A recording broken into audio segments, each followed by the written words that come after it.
मुंगेर में टाउनशिप विकास का रास्ता साफ, जमीन की खरीद बिक्री व भवन निर्माण पर लगे रोक। बिल्डरों ने दी अपनी प्रतिक्रिया। मुंगेर के सुनियोजित तरीके से शहरी विकास को लेकर सरकार ने बड़ा कदम उठाया। बिहार सरकार ने नगर विकास एवं आवास विभाग ने टाउनशिप विकास की प्रक्रिया को तेजी करते हुए विशेष क्षेत्र और कर क्षेत्र के मास्टर प्लान लागू करने का निर्णय लिया है। 31 मार्च 2027 तक जमीन की खरीद बिक्री, हस्तांतरण, भवन निर्माण, भूमि विकास से जुड़े सभी कार्यों पर तत्काल प्रभाव पर रोक लगा दी है। सरकार ने स्पष्ट किया कि मास्टर प्लान के आधार पर ही आगे विकास कार्य किए जाएंगे।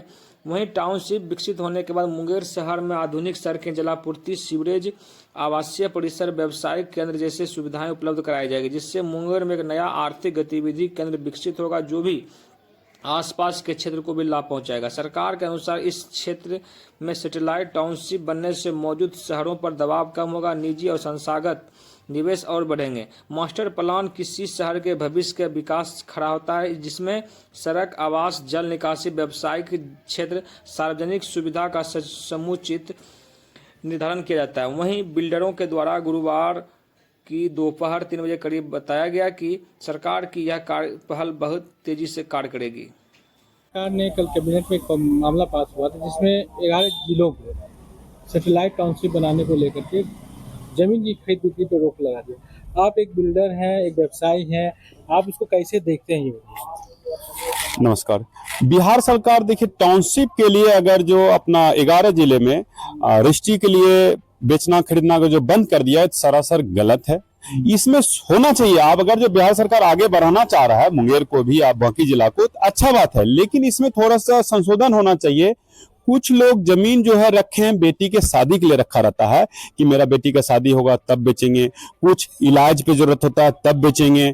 और मुंगेर में जहां तक है कि कुछ ऐसे जमीन है जो कि इसमें खास मल गिनती में आता है, ये तो रजिस्ट्री होता ही नहीं है, और उसको उन्होंने क्या साइड इलाका में खरीद के रखते 2-4 कट्ठा। आप उस पर रोक लगा दिए 1 साल तक। 1 साल तक यानी शादी ब्याह होगा नहीं, किसी का मेडिकल जांच होगा नहीं। उसके बाद सबसे बड़ी बात है कि आप जो आय जो आ रहा था, राजस्व जो बिहार को आ रहा था, दारू से तो आ नहीं रहा है, पन्नी पॉलिथीन से आ नहीं रहा है, सरकार नुकसान में जा रही थी।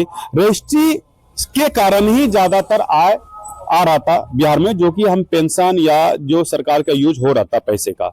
लेकिन अगर जो आप 1 साल तक उसको भी यूज कर दीजिएगा, रोक लगा दीजिएगा, तो बिहार और भी गरीब तो है ही, और भी गरीबी में चल जाएगा। अभी पहले भी बिहार भारत में गरीब था, अभी भी गरीब है, कर्ज दुनिया भर के बढ़ रहा है, रोक पे रोक लगाई जाए। प्रगति कैसे करना उस पर बिहार सरकार सोच नहीं रही है। तो मैं माननीय मुख्यमंत्री महोदय से ये निवेदन करता हूं कि आप सरकार में आए, कुछ ऐसा कीजिए जो कि बिहार, मुंगेर जिला, बाकी जिला भी प्रगति भी करे, और जो गरीब तबके का लोग है, जिसको कि मजदूरी है, कुछ 1 कट्ठा 2 कट्ठा रोक के रखा है, उसको बेचने में दिक्कत ना हो।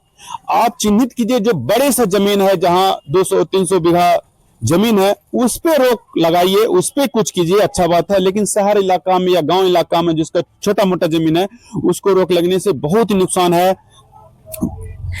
ये मैं मुख्यमंत्री से, अपना माननीय मुख्यमंत्री जी से निवेदन करना चाह रहा हूं कि इस पे पक्का आप पहल करें। एक बात है, अब रियल एस्टेट के यहाँ जमीन खरीद बिक्री का करते हैं, तो कितना आप लोगों को नुकसान होगा? इस तरह का कानून, इस तरह का लगता है 1 साल का बैन, तो क्या कितना नुकसान आप लोगों को होगा? रियल एस्टेट में जो भी जमीन खरीद बिक्री करता है, उसको नुकसान हो ना हो तो झेल लेंगे।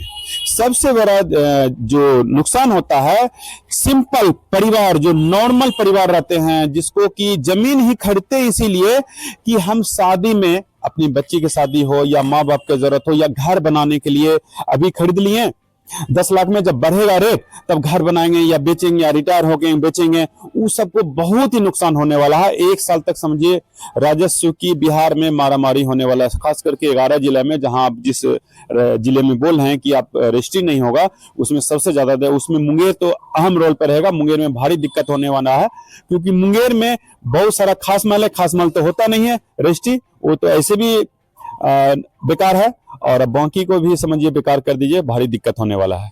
क्या नाम है आपका? मैं समाजसेवी पप्पी यादव। नमस्कार।